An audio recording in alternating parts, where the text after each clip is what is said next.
welcome to another episode of Cooking with Kerensky. We're making egg McMuffins. First thing you gotta do is beat the eggs.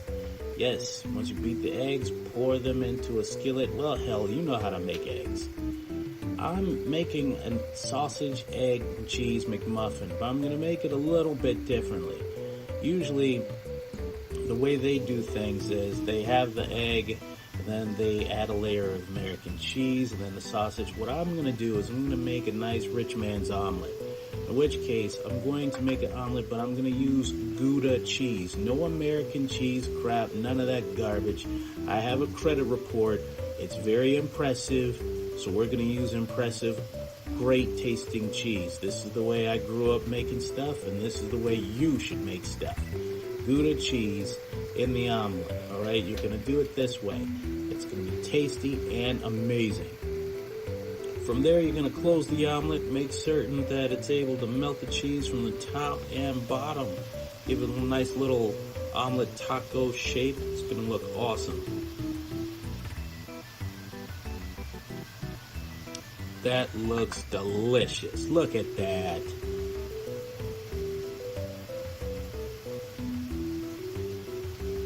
Now next, we are going to cook some sausage patties. Oh, just zooming in a little bit. Yeah, baby. Now, you're gonna want to cook the sausage patties, but I always add a little extra seasoning. I use adobo, all-purpose seasoning, and a little bit of Lawry's natural all-meat seasoning.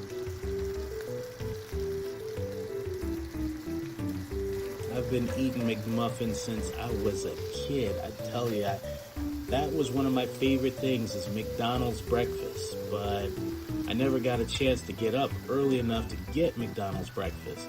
Now that McDonald's breakfast is open late and 24 hours in certain locations, I get more of a chance to grab this stuff. Alright, so we're going to season the bottom half of this as well. Make sure everything's nice. Don't forget about the omelet. You're going to want to flip that sucker over. Get it nice golden brown on both sides. Flip this right now. Booyah! Look at that. Nice golden brown crust. We're gonna have a great time with that.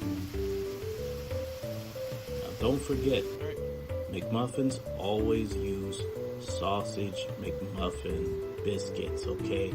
It's always an English McMuffin. I don't know why, but that's the way it is. It tastes good, looks good. Once you're done with the omelets, go ahead and cut them in half. Nice little triangle pizza slice. As soon as the sausage is done, start assembling your McMuffin. There we go. No need to add cheese because you've got the Gouda, making everything real Gouda. Have a great one.